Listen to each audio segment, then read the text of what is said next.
زي واحده طلعت على الهوا بتقول انا عايزه اتجوزك. اهلا بيكم، شرفتوني واهلا بيكم في اي وقت تشرفوا.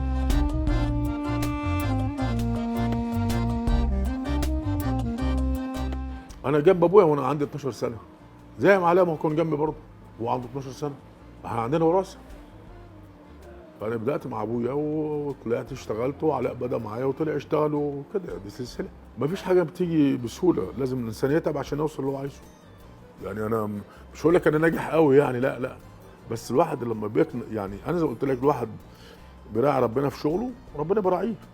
اهم حاجه تعامل ضميرك في شغلك، ده نجاح اي انسان.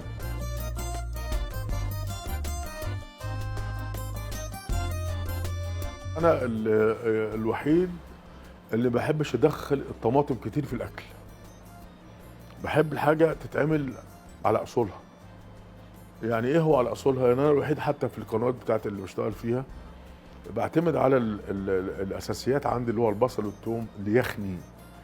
اليخني ده طبعا البصلات دي لما بتتسكر وبتتعمل بطريقه حلوه بتدي طعم الاكل حلو قوي. وانا الوحيد يمكن اللي بكتر في الاكل البصل، بس بقلله في نفس الوقت. بكتره بقلله ازاي؟ لما بحط كيلو بصل بخليه يوصل للربع، يبقى كترت وقللت في نفس الوقت، بيديني طعم جميل جدا. البصل المكرمل ده لما بتعمله او المتسبك او اليخني بيبقى طعمه جميل جدا عن الطماطم. في ناس بتحط همها في الصلصه او في الطماطم، هي مش ناقصه حرقان ومش ناقصه حمو. انا بعمل حاجه اللي يبقى فيها التست الصح، اللي هو بتاع جدتي وجدتك، الاكل بتاع زمان.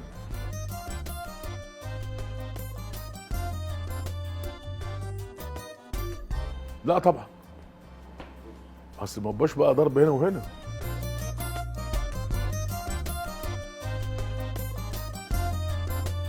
يعني احسن حاجه بالنسبه لي لو شويه بتنجان وعملتهم سلطه في منتهى الجمال.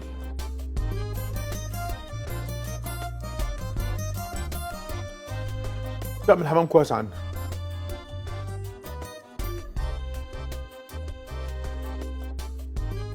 يعني انا علاء ابني بيحب ياكل اسماك، عمر ابني بيحب ياكل محشي.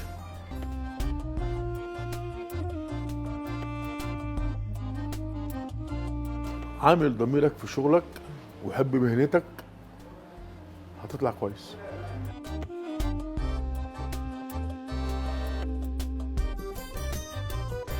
هو اصلا خريج سياحه وفنادق وكان بيتدرب معايا. انا كنت اصلا ماسك احد الفنادق الكبرى اكزيكتيف شيف، وهو كان بيتدرب معايا، فهو عارف شغلي.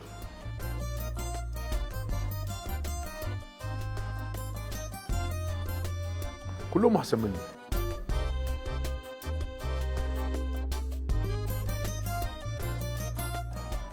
في واحد طلع على الهوا وقال لي انت شغلك وحش والبلانش اللي قدام منك مش نظيفه، وهاجمني بطريقه جميله جدا. لكن الحمد لله كان رد الفعل موجود. مسكت الفوطه قدام الساده المشاهدين كلها، قلت لهم ادي الفوطه اللي بيقولوا عليها مش نظيفه، وادي باللانش انا عندي تحت مني 10، كل تقطيع بشيلها واجيب غيرها، فانت بتشكرني على النقد بتاعك واشكرك. واضح اني مسؤول، وده واضح جدا. زي واحده طلعت على الهوا بتقول انا عايزه اتجوزك، وهي يعني من دول ولادي يعني، بس الكلام يعني ما هوش جمرك، لكن دي من الاسئله تحرج.